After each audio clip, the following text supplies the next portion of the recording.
সম্মানিত viewers, Biswanath union পরিষদের chairman পদপ্রার্থী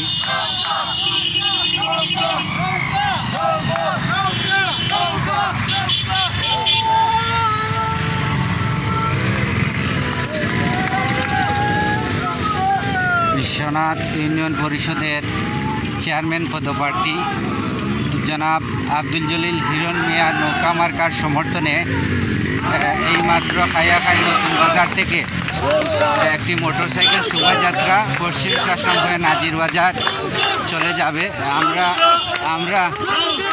আমরা এই মুহূর্তে কথা বলার চেষ্টা করব বিশ্বনাথ ইউনিয়ন পরিষদের চেয়ারম্যান পদপ্রার্থী এবং সাবেক 6 নম্বর ওয়ার্ডের 2 বারের নির্বাচিত সদস্য জনাব আব্দুল জলিল হিরণ মিয়া। তিনি নির্বাচনী ক্যাম্পেইনে বের হয়েছেন এবং তার সাথে আওয়ামী লীগ এবং যুবলীগ সহ সহযোগী সংগঠনের নেতৃবৃন্দ রয়েছেন। এই মুহূর্তে আমরা তার সাথে কথা বলার চেষ্টা করব যে আপনি তো বিশ্বনাথ ইউনিয়ন পরিষদের চেয়ারম্যান পদপ্রার্থী, আপনার নির্বাচনী ক্যাম্পেইনের যে কর্মসূচি এবং আপনি নির্বাচনী ক্যাম্পেইনে আজ কোন কোন জায়গায় করেছেন এই বিষয়টা যদি দর্শকদেরকে বলেন। ধন্যবাদ ভাই রাজু আহমদকে। আমি আজকে নির্বাচনী ক্যাম্পেইন প্রত্যেক বরাদ্দ পেয়ে গোটা ইউনিয়নেই মোটরসাইকেলের মাধ্যমে একটা ক্যাম্পিং শুরু করেছি এবং আমার সালাম আদাব প্রত্যেকের দরবারেও আমি পৌঁছাইতেছি। এখন আমরা নয়াবাজার ঘুরিয়ে আত্মাপুর হয়ে এখন সরুয়ালার মুখে যাচ্ছি সরুয়ালা অভিযান করে পূর্বাশ্রম করে আমরা নাজিরবাজার যাব। গিয়ে আমাদের নাজিরবাজার নির্বাচনী ক্যাম্পিংয়ের কাজ শেষ করব।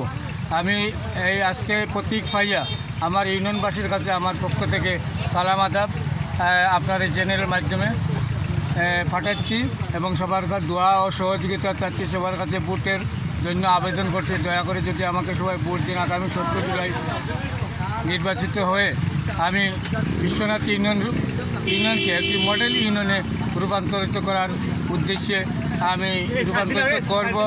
আমি যেহেতু জননেত্রী শেখ হাসিনা আমাকে নৌকা প্রতীক দিয়েছেন, আমি নৌকা প্রতীককে বিজয় অর্জন করে জননেত্রীর একটা উদ্দেশ্য গ্রামকে শহরে রূপান্তরিত করা, সেই গ্রামকে শহরে রূপান্তর করে এবং একটা স্মার্ট বাংলাদেশ গড়ার যে উদ্দেশ্য আমাদের প্রধানমন্ত্রী জননেত্রী শেখ হাসিনা, সেই উদ্দেশ্য এবং আশাকে বাস্তবায়ন করার জন্য আমি কাজ করে যাব। এই আশা আমি ব্যক্ত রেখে ইউনিয়নবাসীকে আবারও সালাম আদাব জানিয়ে আমার বক্তব্য শেষ করছি।